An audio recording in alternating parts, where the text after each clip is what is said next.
Guys, it's good to see you again. Welcome to Birmingham. It's your first time in Birmingham, isn't it? Yes. Yeah. So, how are you enjoying your time in the UK so far on this tour? This has been awesome. We learned it's Birmingham, not Birmingham. Birmingham, yes. Because we have a Birmingham, Alabama. It's not the same. No, it's been great. We've been here for a few days now and got to have some off time in London and see the sights. Kicked off the tour there, which was incredible. A bunch of people came out and were singing loud. It was awesome. You got the chance to do some touristy stuff in London as well, didn't you? You went to the Tower of London, I saw on Instagram. What else did you? Saw the jewels. Very nice. No photos there. We also learned. Spent a lot of time in pubs. Yeah. Yeah. Doing it the proper English way, I like it. Yeah. And go on. Mayflower Pub. Have you ever been there? It's No, I haven't actually.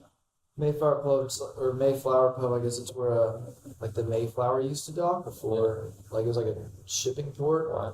For people, so it's been there since like the 1500s. Which maybe y'all, that's not a big deal. To us, that's a really old building.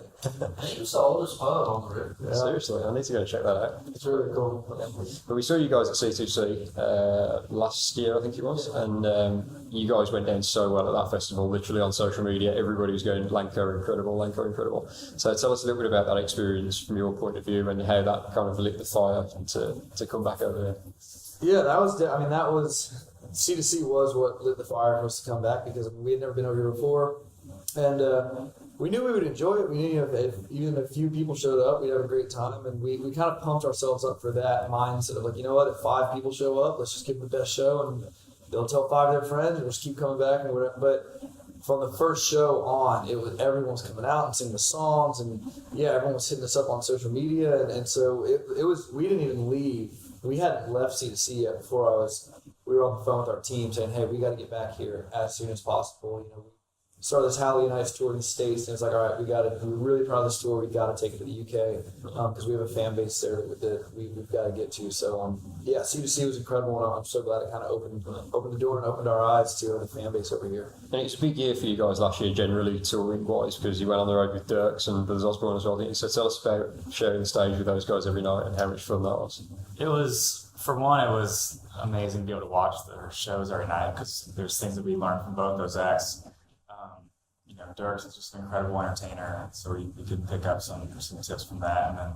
And then the musicality of the brothers, it keeps you accountable for, making sure that you're always practicing and getting better and always trying to figure out how you can challenge yourself musically.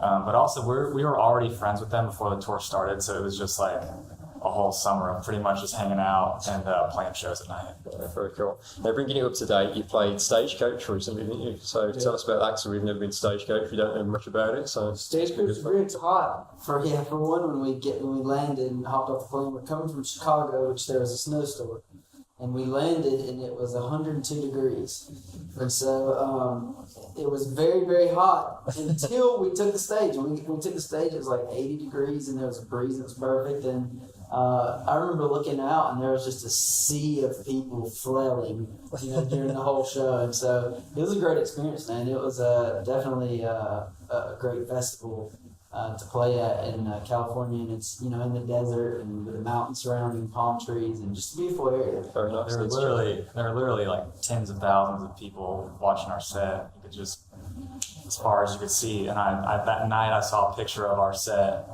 2 years ago, and it was not tens of thousands. But it is a pretty cool thing to think about how far we've come since then.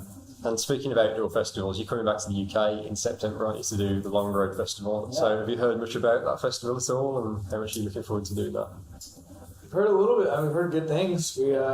Honestly, when we got asked to do that, to be a part of that festival, honestly, I didn't know much about it, but I just knew that, we love getting in venues. We love the intimacy of being in a venue with a few thousand people or whatever it is. But there's just we love festivals. There's something about a music festival that puts everyone that's in attendance in a different mindset. It's so everyone's there for music discovery and I don't know, collaboration and just really, I don't know, there's a really cool attitude to festivals, and we've gotten to do that a lot in the States. We play a lot of festivals, but we've never been able to do a festival here. I know C2C is a festival, but there's something, that summer festival feel. Real festival. Outdoor festival. Yeah, there's just something different about it. So C2C was great, and so it's like, we get that many people, we'd love to come back, and we are excited to bring like a festival show to the UK. Very cool. Second year, right? Yeah, second year. First year we had Aaron Watson headlining. He was supposed to be Carrie Underwood, and then she was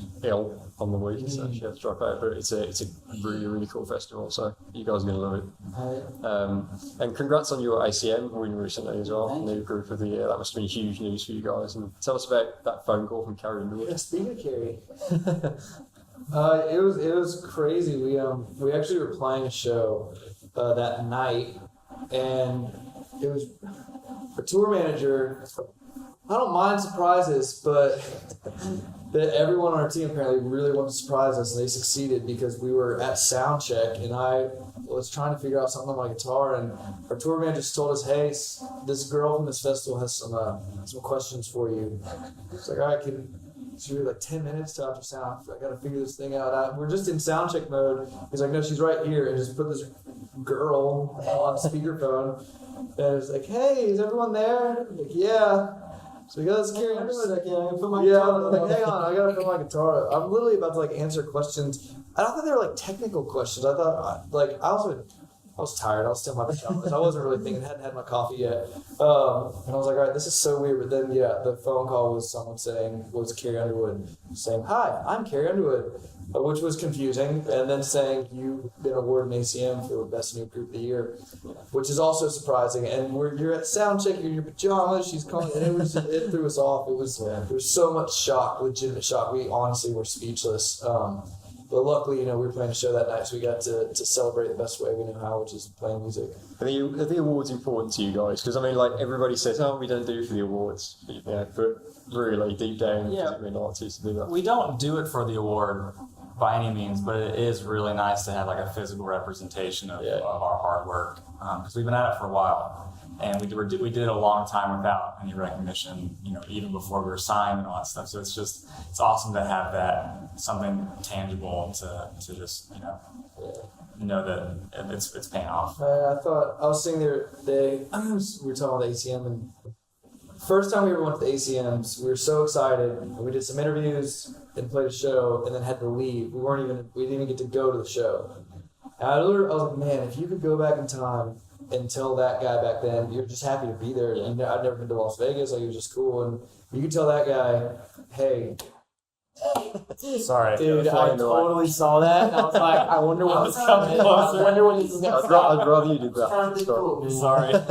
It's fine, Carrie. Spider web was coming. Was it a spider? I thought it was That's right. I was like, no. It's the first time I've been interrupted by a spider. Like, dang, what was in that hamburger? I was like, would Brandon rather finish his thought than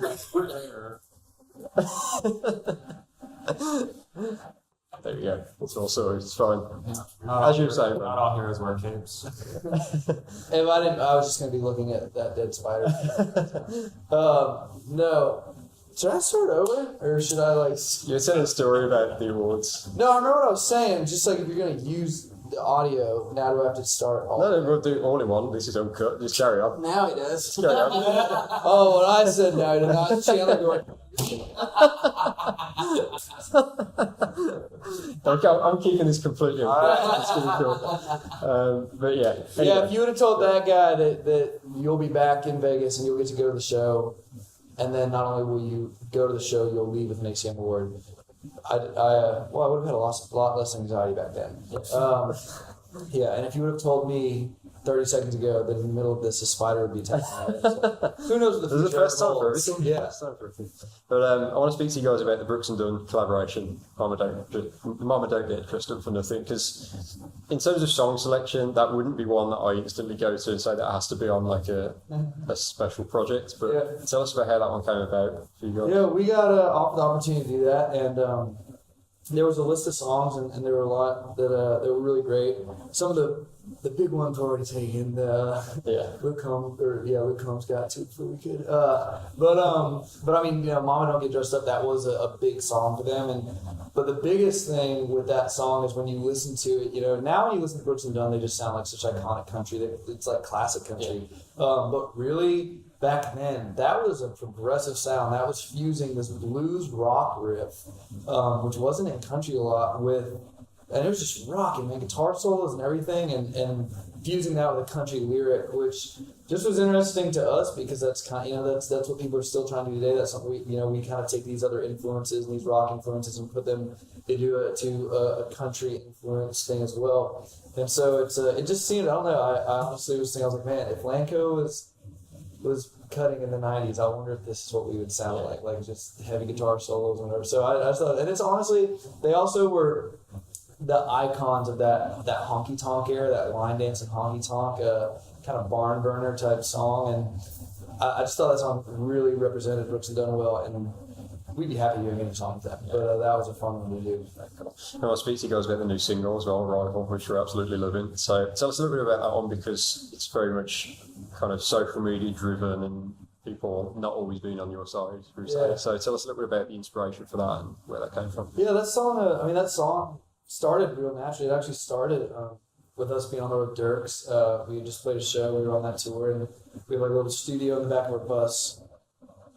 And we were tripping come with a drum beat and kind of this melody, and it was just catchy and cool, and it felt like something you play live, even though it wasn't a lyric yet. And then we kind of we stopped the track and stopped playing with the melody or whatever, and just started talking. Kind of just got sidetracked. And just talking about our life, talking about things we'd been through, and then realizing it wasn't just us, our friends, family, fans, everyone. We can have stories where it's like, man, everyone, no matter how great, no matter how successful you are, or whatever it is, or how much you accomplish, you will always feel like there's going to be people that aren't rooting for you at times. And what if we had an anthem for that, and we called people out on it, and we called them rivals, and we said, not only is it okay that those people don't approve of what you're doing, you can actually use them as motivation to remind yourself that you matter and your story is important. And here's an anthem for you during those times. Okay. And tell us about the music video for that as well, because I love the kind of the writing on the wall and the bashing the wall down and stuff. So yeah, the writing on the wall was actually that was another. Just the whole song has come about really organic because we had the idea for this video. You know, the song. Some people have taken the song and interpreted it for sports teams. Some people have talked about not getting into a school they wanted to get into, or whatever it may be. And so it was like, well, a rival can be a lot of different things. It can be a mental block. It can be mean words. And so what if we actually put a visual representation to people's rivals? And we had this wall, and we told the people they could, the cast members in the video, we told them they could write down something. We'd tell them what to write down. But we were like, well, but if you want to, you can write something that you really struggle with, or something that you want to see knocked down in your rival. And these people just started walking up and wrote real things about their life and things people had told them. This one girl walked up and wrote, quote, "You're unlovable," end quote. And it's like, you saw these moments for these people, and so it was this wall, and then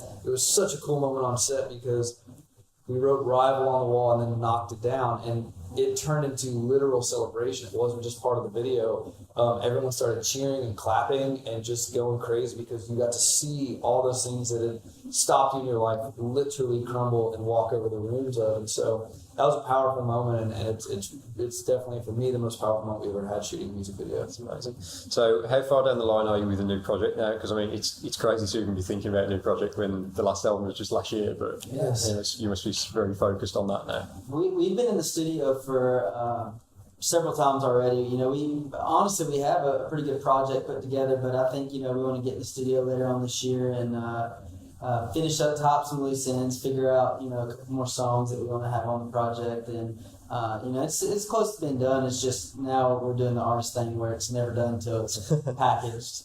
Yeah. So we're very much looking forward to hearing it when it eventually comes out. But thank you for doing this, guys. Appreciate your time as always, and best of luck for the rest of the tour. Yeah, thank you for having us.